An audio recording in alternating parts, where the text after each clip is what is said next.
ಎಲ್ಲ ಎಲ್ಲ ಬೇರೆಯವರೆಲ್ಲ ಇಲ್ಲೇ ಇರಪ್ಪ. ಪಾಸ್ ಆಗಿದ್ದ ಅದ್ರ ಬಗ್ಗೆ ಅಂತ ಓದೋದ್ರ ಬಗ್ಗೆ ಅಂತ ಹಾಂ ಹಾಂ ಆ ಥರ ನೀವು ಹಾಂ ಏನು ನಿನ್ನ ಹತ್ರ ಏನು ಹೇಳಿಲ್ಲ ಎಷ್ಟೊತ್ತಿಗೆ ಆಗಿರೋದು ಅದನ್ನೆಲ್ಲ ನಾವೆಲ್ಲ ರಾತ್ರಿ ಎಲ್ಲ ಮಕ್ಕೊಂಡಿದ್ವಿ ಅವ್ರು ಬಟ್ ಊಟ ಎಲ್ಲ ಮಾಡಿದ್ದು ಊಟ ಎಲ್ಲ ಮಾಡ್ಕೊಂಡು ನಮ್ಮ ಜೊತೆ ಎಲ್ಲ 10 ಜನ ಎಲ್ಲರೂ ಎಲ್ಲರಿಗೂ ನಾವು ಬ್ಯಾಚ್ ಬೇಕು ಬ್ಯಾಚ್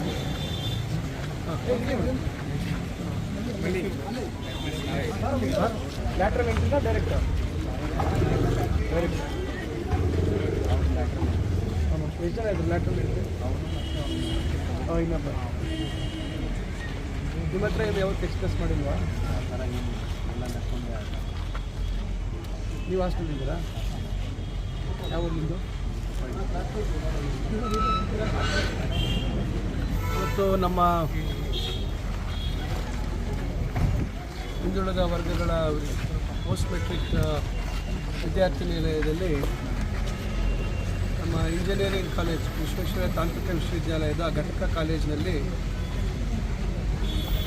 4ನೇ ಸೆಮಿಸ್ಟ್ರಲ್ಲಿ ಪಾಲಿಟೆಕ್ನಿಕ್ ಮುಖಾಂತರ ಲ್ಯಾಟ್ರಲ್ ಎಂಟ್ರಿ ಅಂತ ಹೇಳ್ತೀವಿ. ಆ ಲ್ಯಾಟ್ರಲ್ ಎಂಟ್ರಿ ಮುಖಾಂತರ ಎಲೆಕ್ಟ್ರಾನಿಕ್ಸ್ ಆ್ಯಂಡ್ ಕಮ್ಯುನಿಕೇಷನ್ಸ್ ವಿಭಾಗದಲ್ಲಿ ವ್ಯಾಸಂಗ ಮಾಡ್ತಿದ್ದಂಥ ವಿದ್ಯಾರ್ಥಿ ರಾಕೇಶ್ ಅನ್ನೋರು ಬೆಳಗ್ಗೆ ಅವರು ಅಲ್ಲೇ ವಸತಿ ನಿಲಯದ ಸಮೀಪದಲ್ಲಿ ಒಂದು ಮರಕ್ಕೆ ನೇಣು ಹಾಕ್ಕೊಂಡಿರ್ತಕ್ಕಂಥ ರೀತಿಯಲ್ಲಿ ಇದ್ದಂಥವರನ್ನು ಗಮನಿಸಿದ್ದಾರೆ. ಇದು ಭಾಳ ದುರದೃಷ್ಟಕರವಾದ ವಿಚಾರ. ಅವರು ಮೈಸೂರಿನ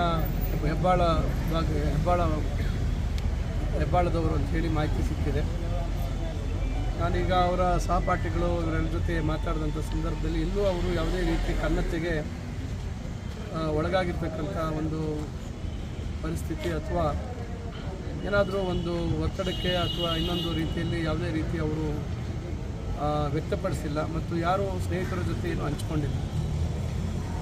ಕಡೆಯದಾಗಿ 9:45 ಅವರ ಸ್ನೇಹಿತನಿಗೊಬ್ಬನಿಗೆ ಮೈಸೂರು ಅವ್ರಿಗೆ ದೂರವಾಣಿಯಲ್ಲಿ ಮಾತಾಡಿ ಸಂಭಾಷಣೆ ಅವ್ರ ಹತ್ರನೂ ಸಹ ಯಾವುದೇ ರೀತಿ ಒಂದು ನೋವು ಅಥವಾ ಒಂದು ರೀತಿ ಹತಾಶೆ, ಜೀವನದ ಬಗ್ಗೆ ಜಿಗುಪ್ಸೆ ಯಾವುದೋ ಒಂದು ವ್ಯಕ್ತಪಡಿಸದೇ ಇರ್ತಕ್ಕಂಥದ್ದು ವಿಚಾರ ತಿಳಿಪಟ್ಟಿದೆ. ಆದರೂ ಮಧ್ಯರಾತ್ರಿಯಲ್ಲಿ ಎದ್ದು ಹೊರಗಡೆ ಹೋಗಿ ಈ ರೀತಿ ನಡೆದಿರ್ತಕ್ಕಂಥದ್ದು ಭಾಳ ನೋವಿನ ವಿಚಾರ. ನಾನು ಎಲ್ಲ ವಿದ್ಯಾರ್ಥಿಗಳಲ್ಲಿ ವಿನಂತಿಸ್ಕೊಳ್ತೇನೆ, ಎಲ್ಲರೂ ಇವತ್ತು ನಾನಾ ಸಂದರ್ಭದಲ್ಲಿ ಓದುವಂಥ ಸಂದರ್ಭದಲ್ಲಿ ನಾನಾ ರೀತಿಯಾದಂಥ ಹಲವಾರು ವಿಷಯಗಳ ಬಗ್ಗೆ ಒತ್ತಡ ಅಥವಾ ಬೇಸರ ಆಗ್ತಕ್ಕಂಥ ಸನ್ನಿವೇಶಗಳು ಭಾಳಷ್ಟು ಬರ್ತವೆ. ಸಹಜವಾಗಿ ಜೀವನದಲ್ಲಿ ಎಲ್ಲ ಸುಖಕರವಾಗಿರೋದಿಲ್ಲ, ಸಣ್ಣ ಪುಟ್ಟ ಬರ್ತವೆ. ಅದನ್ನು ಎದುರಿಸಿ ಮುಂದೆ ಹೋಗ್ತಕ್ಕಂಥದ್ದು ಎಲ್ಲರೂ ಜೀವನದಲ್ಲಿ, ಪ್ರತಿಯೊಬ್ಬರು ಜೀವನದಲ್ಲಿ ಈ ರೀತಿ ಇರ್ತದೆ.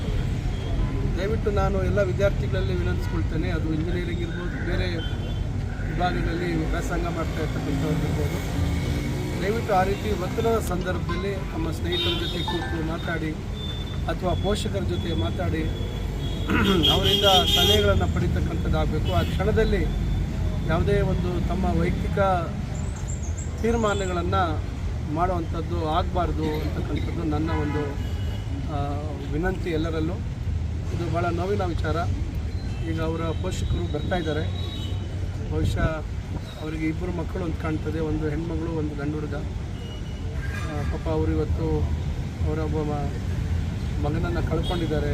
ದೇವರು ಅವರಿಗೆ ಈ ಒಂದು ನೋವು, ಈ ಮಗನ ಒಂದು ಅಗಲಿಕೆ ನೋವನ್ನು ತಡ್ಕೊಳ್ತಕ್ಕಂಥ ಶಕ್ತಿ ಆ ದೇವರು ಕಾಣಿಸ್ಲಿ ಅಂತ ನಾನು ಪ್ರಾರ್ಥನೆ ಮಾಡ್ಕೊಳ್ತೇನೆ.